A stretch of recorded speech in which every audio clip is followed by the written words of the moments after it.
I eat wheat, I'll die.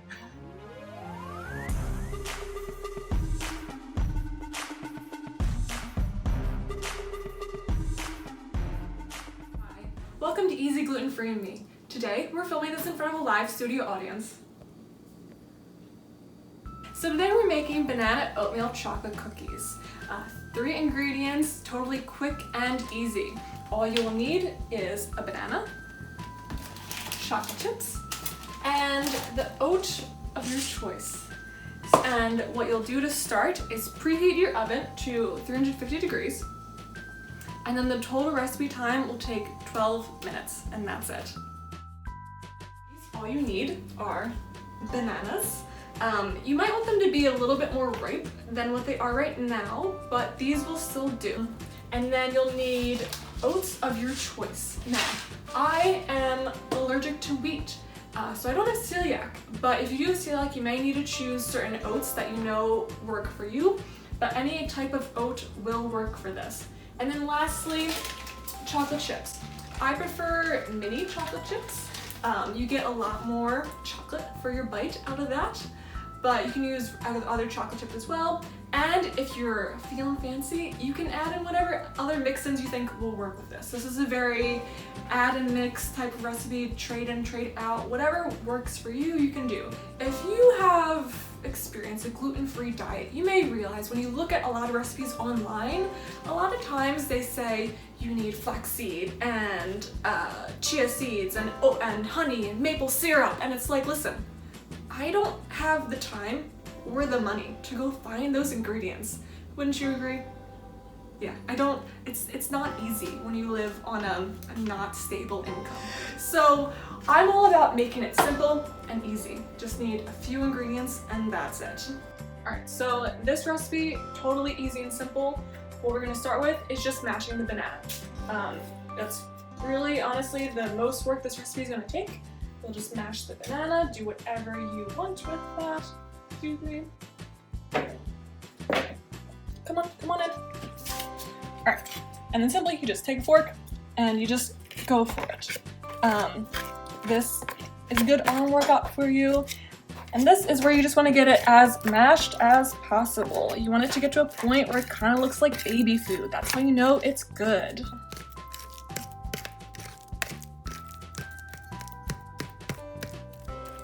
But that's about where we want for this. Now, if you want to have a bigger batch, you can add in a lot more bananas. 1 banana will get you about, let's say, 12 cookies. But we'll get to that in a second. So the next step is adding in the oats. So, sorry. I almost spilled that everywhere. Okay, so this, again, there aren't really measurements to this. You can pretend they're measurements, but we're not that fancy. It's just adding it by eye. So you'll just add it in and then go ahead and start mixing. This was probably too many oats, but that's okay. They'll all even out, and then you'll just go for it, mix, mix, mix. And really this again is to your taste, figuring out by eye what looks good to you, but generally you want it pretty incorporated. So this is where we can see, basically you want to see it so the oat is pretty incorporated, but then you can also see that gooey banana. So this looks like I put in a pretty good amount of oats. I would estimate it was about 1/3 of a cup. And now this is when you can add in your other ingredients. I'm going to choose chocolate. At my work, they stock the kitchen full of chocolate, and the test of will I have to experience to not eat that. It's hard. That's why I'm making this, because technically this is a healthy cookie. If you want to pretend there's healthy cookies. And same thing with the oats. You will just add in by eye. If you like a lot of chocolate, you'll add in a lot. And then you'll just go ahead, mix it. And like I said, whatever you want to put in this, you can. I don't know, like peanut butter would probably be good.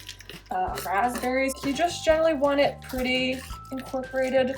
This honestly looks pretty good. Is you're just gonna get some spoons to then put them on your baking tray. So as you'll see, we have a nice baking tray laid out for us. You can do like a pan spray or whatever. I typically don't, because typically you don't need it because the banana is so moist. But if, you know, I'm not liable for that. If it burns, it's not on me. So, now the big thing to remember is that there's no baking powder or anything, so these won't rise because they're not really cookies. So the shape that you put them on the pan is how they're going to bake. So you just want to keep that in mind. So generally I like to just get a nice spoonful, and then I'm just gonna lay it out. It's really big. And then smash it down, and then you just start shaping it to however you want. And then it will bake in that shape.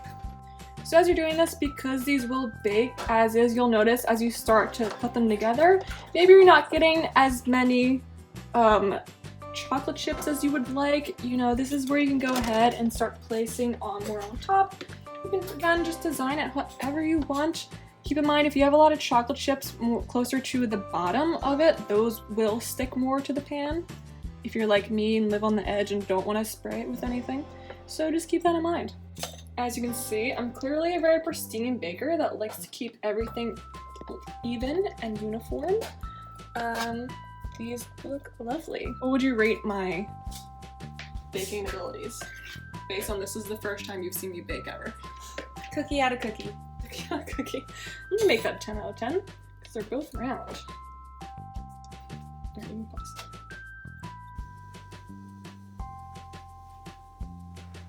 Okay, so here we see we have our nice tray of cookies that are very even and uniform. So what we're going to do now is we're going to put them in the oven for 12 minutes. Now, here's where I drop some knowledge. A lot of people, I realize, when you talk about baking cookies, they go, oh, put them on the bottom because heat rises and then they'll cook faster. That's not how an oven works. So the oven, yes, the heat rises, but the heat source is at the bottom. So what that means is the lower down your tray is, the more heat that's going to get initially. So that's why oftentimes the bottom of cookies or whatever, they'll burn more when they're closer to the bottom. I'm not a professional, this is based on my own experience. So maybe I'm wrong. What I like to do is you always also want to rotate the trays. So if we had filled 2 trays, I would rotate them halfway through. You still rotate them halfway through regardless, but you just want to make sure that you keep that in mind. You know, let's learn some basics about cooking. As we'll see, I have it up at the top, so I'm going to go ahead and then just pop that in there at the top. And then I'm going to set a timer for 6 minutes. The total recipe will take about 12 minutes, but like I said, we like to rotate it because also the same way that heat is different coming up, the heat is different in the 4 quadrants of your oven. So it'll get hotter in different areas. So halfway through, I'll just spin it around.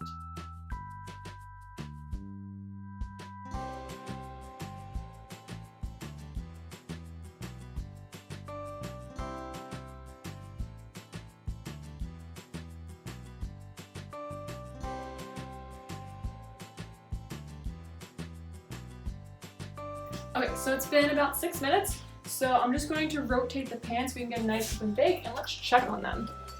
Alright, so we'll see they're not quite done.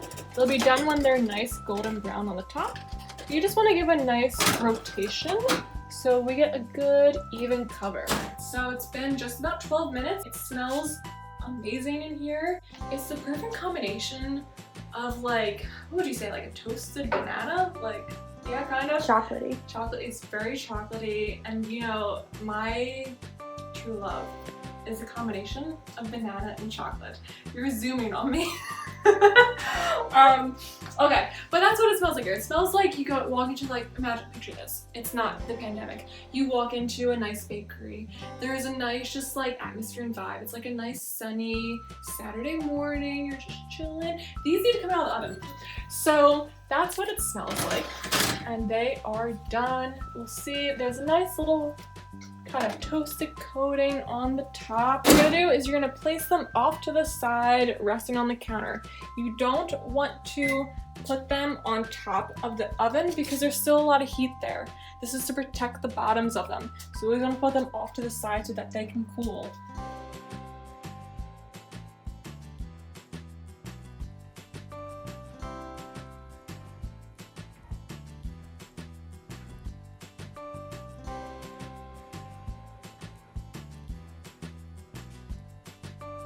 back to the cafe that we're in. So this is what it smells like. You know, I picture this. You're in a little cafe. There's a nice little atmosphere. It's got nice like warm tones. You walk and smell the coffee and the tea and then the nice pastries.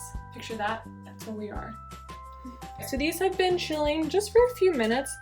You probably want to give them much longer, but I'm going to see if we can start to scrape them off. This is just to make sure they don't stick too long, but as you see, they pop right off. The beauty of non-stick pans. There we go. So I like to just make sure everything can come off evenly, and then you'll just do this, and then you just, once you're comfortable with the heat, you can just go for it.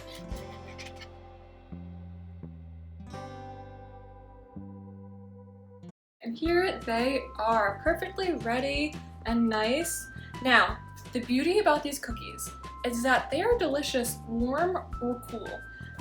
You may wonder, hey, those are bananas and those weren't really baked. How should I store them? So you can store them at room temperature. That'll work perfectly fine. If your house is really hot, it might get a little melty. They don't have the best structural integrity. So just keep that in mind. You can also keep them in the fridge. I kind of like keeping them in the fridge because something about the combination of a cold banana, which is kind of forbidden because you can't put bananas in the fridge because then they'll go bad, and then the combination with chocolate just tastes really good. Plus, you know, they're nice and toasted. Try it out, see what you like, both work. But it was very simple. I typically have this as a nice little breakfast snack. It's a snack for any time, really, whatever strikes your fancy. I always hate when there are baking videos and then they spend like hours baking something and then they don't eat it on camera. I want that. I can't eat it, so I want that satisfaction. Why aren't you eating it on camera? Excuse me? It's nice and toasted on the bottom. We didn't burn it too bad. It's sticking together pretty well. If I pick up that bigger one, that will break apart, but that's fine. This is a fun food to eat.